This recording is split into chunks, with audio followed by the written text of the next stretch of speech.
Bonjour à tous, petite vidéo pour vous faire un point lecture spécial Asie, sachant qu'il y en a un, je sens qu'on va me dire mais non c'est pas de l'Asie. Si, ça en est. Mes petits oiseaux, mes amis les oiseaux sont de retour vu que le beau temps, on arrive au printemps. Enfin on est censé être au printemps mais là il arrive seulement. Donc on va attendre mes oiseaux sur les vidéos maintenant. Je dis mes oiseaux parce qu'ils se couettent dans un tuyau là devant. Je sais pas si vous entendez. Si vous les entendez, dites-le moi parce que moi je vérifie pas toujours les vidéos ou je les vérifie après les avoir postées. Bref, on va commencer la vidéo avec la 13e nuit et autres récits de Higuchi Chiyo. Je ne sais pas si... Oui, si, j'ai dit que c'était une spécialiste. En fait, le dernier livre que je vais vous présenter m'a profondément bouleversée, retourné dans tous les sens et que sais-je. Enfin, je vous explique à la fin pourquoi.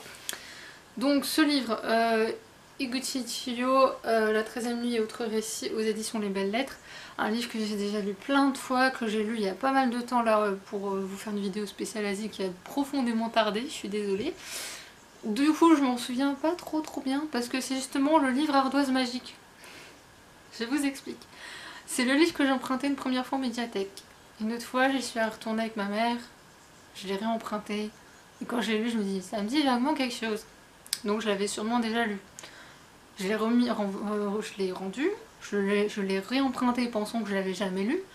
Pareil, donc je me suis dit quitte à le relire et à chaque fois à ce qu'il te plaise, autant que tu l'achètes parce que pour le coup comme c'est un livre Ardoise Magique, je l'appelle comme ça parce que pour le coup c'est le livre que j'aime beaucoup à chaque fois que je lis, que je trouve merveilleux et respectant vraiment ce que j'attends d'une ambiance japonaise, etc. Avec la difficulté des échanges entre deux personnes, surtout quand c'est un homme et une femme dans le Japon d'antan, du XVIIIe siècle, je pense. En plus, je trouve que le résumé est tellement bien fait, je pense que je vais vous lire le résumé parce que je trouve que ça va très bien en fait avec ce qui me. Ouais, ce qui m'évoque. Il y est question de la précarité des êtres, des situations et des sentiments dans les quartiers pauvres de Tokyo à l'aube du XXe siècle. L'œuvre de la romancière est cependant d'une telle intensité que l'émotion remonte à contre-courant de la tristesse dans le sens de la vie. Effectivement, je pense que ça résume assez bien ce recueil de nouvelles. Moi je sais que c'est la dernière qui m'a le plus marqué avec Fleur de Cerisier, si je me souviens bien. J'ai un doute sur les noms des nouvelles, je les retiens jamais. Je vous dis, ce livre c'est Fleur de Cerisier dans la nuit, ouais. C'est les deux qui m'ont le plus marqué, les autres sont très belles. La première intrigue en fait, la première donne envie de lire et de voir plus loin. Je me demande d'ailleurs quelle était la signification de la première. Je pense qu'il y a une métaphore que j'ai pas compris. Je pense.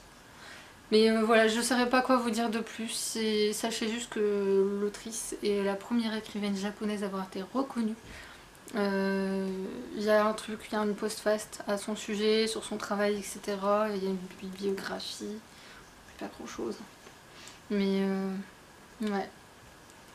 Donc j'avais lu un autre livre d'elle qui m'avait pas trop, voilà, beauté pour le coup, mais celui-là c'est le livre Ardoise Magique et un peu doudou, enfin peut-être pas doudou, c'est peut-être un peu exagéré mais j'aime bien relire de temps à autre. Là j'ai peut-être pas lu un bon moment cette année, mais enfin c'est pas grave. Ensuite de Lisa Maronez, le dictionnaire insolite du Japon aux éditions Cosmopole, qui a été publié une première fois en 2010, donc ça remonte. J'ai appris des choses, pourtant j'en ai lu des trucs sur le Japon, mais j'ai appris des choses rien que sur le comportement des salariés dans les bureaux. C'est quelque chose qui, nous, occidentaux, si on voyait ça dans les bureaux ici en France, on serait là, t'as fumé quoi, pour dire. Donc il y a des choses qui m'ont profondément fait rire, après il y a des choses qui sont surprenantes, et il y a des choses que je savais. Il y a un peu de tout ça. Et je ne sais pas si vous vous souvenez, je vous avais dit, j'essaierai de penser à vous en parler au moment où je vous présenterai un autre bouquin. Un bouquin qui suit. Si je retrouve la page, je vous en parlerai, mais je pense que non. Voilà. Je sais pas où c'est. J'ai perdu la page, bien sûr. Donc c'est au niveau de l'alphabet. Donc en fait, il y avait cette page-là, je me dis tiens, c'est pas mal ça avec les voyelles au Japon, etc. Enfin l'alphabet japonais, il y avait plusieurs choses autour de l'alphabet japonais. mais je ne le retrouve plus. Je retrouve, ouais, il y avait aussi les chiffres. Les chiffres, là où j'ai été très étonnée parce que c'est pas du tout ce que j'ai appris pour les chiffres. Donc c'est super sympa. Mais du coup, en voyant ça, ça m'avait fait repenser à la papeterie Tsubaki de Ogawa Ito aux éditions Philippe Piquet. Un énorme coup de cœur. Je pense que ce livre, moi, ça m'a fait vraiment du bien. Il est apaisant, il est calme. Je sais qu'il y a une autre personne qui l'a lu. Enfin, je sais que parmi mes abonnés, ceux qui l'ont lu l'ont beaucoup aimé. Mais il y a une personne qui ne fait pas partie de mes abonnés, mais voilà, avec qui j'ai pu en discuter, qui l'avait lu et qui n'a pas aimé. Mais je sais pourquoi. Moi, c'est parce que je pense que pour l'aimer, il faut avoir une base sur le Japon peut-être. Et aussi une curiosité dans le sens où on va vraiment dans le détail. Je veux dire là, si vous voulez comprendre la mentalité japonaise, vous allez vraiment la comprendre. Parce qu'on suit Atoko qui a 25 ans, elle retourne à Kamakura afin de reprendre la papeterie de sa grand-mère. Sauf que c'est pas une simple papeterie puisqu'elle est également écrivaine publique. Et on découvre par le biais de ce roman le boulot d'écrivaine publique mais aussi l'histoire d'Atoko. Puisqu'on se rend compte que elle a appris le métier grâce à sa grand-mère certes, mais que les relations n'ont pas toujours été super sympas entre les deux. Mais c'est fait avec tellement de pudeur, de douceur, de description, et c'est très descriptif, ça c'est vrai. Moi au début quand je l'ai lu, la première page, j'étais happée, en même temps je me disais, mais t'as conscience que c'est méga descriptif ou à tel point ce sera un autre livre, tu ne le lirais pas. Honnêtement, je m'étais dit, je sais très bien que ce sera un autre livre, je ne le lirai pas. Mais là ça me captivait quand même. Ça m'a d'autant plus captivée au moment où elle commence à expliquer comment elle prépare l'encre, comment elle choisit le papier, comment elle choisit la plume aussi, si elle utilise une plume ou un stylo, le timbre, l'enveloppe, ça va vraiment dans le détail, selon le type de courrier qu'elle doit écrire. Donc elle a une personne qui vient, qui passe une commande, elle doit faire le courrier. Donc on découvre tout ça et en parallèle on la suit avec sa voisine, suit ses relations avec sa voisine et puis de fil en aiguille chaque client qui passe retourne, revient la voir et puis il se crée des relations et c'est très très beau, très pudique, il y a un côté magique un petit peu aussi. Puis on revoit les temples du Japon, on circule dans cette ville de Kamakura, on découvre la cuisine japonaise, ou on redécouvre pour ceux qui connaissent déjà. Moi j'ai découvert des choses. Et surtout, moi ce qui m'a quand même le plus fasciné, c'est justement ce travail d'écrivain public. Il y a vraiment, mais c'est une technique. Et puis alors c'est à regarder, ça doit détendre. Mais un truc de malade quoi. Ouais. Je sais pas quoi dire de plus. Il y a même des moments où on sourit parce que ce qu'on lui demande peut paraître absurde ou on peut oser aussi. Parce que justement, au Japon, on s'attend à ce qu'il y ait énormément de pudeur, à ce qu'on n'ose pas parler de sa vie privée parce que ça ne se fait pas, parce qu'il y a encore moins de ses sentiments. Et au contraire, là, les clients n'ont pas d'autre choix que de dire voilà ce que je veux exprimer. Et c'est d'autant plus surprenant. Mais après, j'ai trouvé qu'il y avait beaucoup de respect et de bienveillance dans ce livre. Et ça fait du bien, c'est tout ce que je vois. Moi, je peux que vous le recommander. Après, libre à vous deux. Ensuite, À nous la liberté de Christophe André, Mathieu Ricard et Alexandre Jolien. En coédition Iconoclaste et Alary. Je sais, ce n'est pas asiatique. Mais ce livre, en plus de faire profond du bien, est tombé pile au bon moment de ma vie. Et il faut savoir qu'il parle énormément de bouddhisme, de la sagesse tibétaine et autres. Je ne sais pas d'où venait ce bruit. Bref, je ne sais pas si vous l'avez entendu, mais moi il y a des bruits de tous les côtés aujourd'hui, donc je m'étais dit ça va être calme, je vais pouvoir tourner. Tu parles. Bref, ce livre fait vraiment du bien. Justement, pour retourner sur la bienveillance, il en parle énormément ce livre.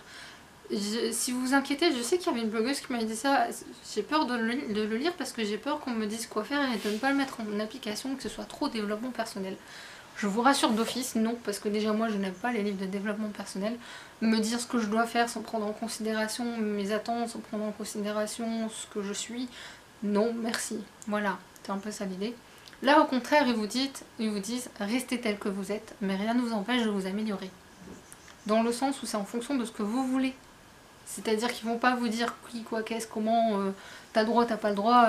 Ils ont fait une vanne par exemple sur le fait je peux pas aller faire une rasée en librairie. Cette phrase m'a tuée, soyons honnêtes, j'ai rigolé parce que ça n'a fait que penser à moi. Et oui, on le sait tous qu'on peut pas faire une rasée en librairie quand bien même on aimerait bien. Mais pas. Dans mon cas, ça va, j'arrive à me calmer maintenant, mais voilà, ça me rappelle ce livre parce que justement, dans ce livre, ils disent bien quand vous voulez faire un effort mais que vous savez qu'il est impossible à faire, comme ça, à trancher d'un coup, faites-le par petites étapes. Moi, j'y arrive. Il faut juste que je tienne encore. Mais bref, j'ai beaucoup aimé ce livre, il est tombé, enfin, ceux qui me suivent sur les réseaux sociaux savent que voilà, ce livre, quand je l'ai sorti de ma pile, il m'arrivait un truc un samedi, le lendemain j'ai lu et c'était pile par rapport à ce qui m'arrivait la veille. En plus après on suivait sur tout ce qui était autour de la peur, de l'anxiété, des angoisses, puis je sais plus ce qu'il y avait d'autre, enfin bref, toutes des choses qui me concernent particulièrement, soyons honnêtes. Hein. Je sais pas si je vais le retrouver. Par contre j'ai appris un truc qui m'a... Je vous le dis parce que ça peut intéresser des gens qui sont un peu stressés, angoissés, etc. Ils expliquaient par exemple pour la méditation qu'il y avait des lieux propices à ça. Moi la méditation n'a jamais fonctionné sauf une fois.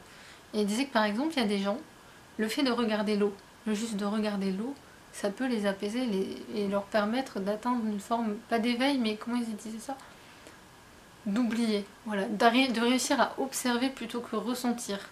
Et effectivement, moi ça m'est arrivé une seule fois. Je suis allée, il y a pas loin de chez moi, il y a un lac, une forme de lac, ou je sais pas comment on appelle ça, enfin bref, il y a de l'eau quoi.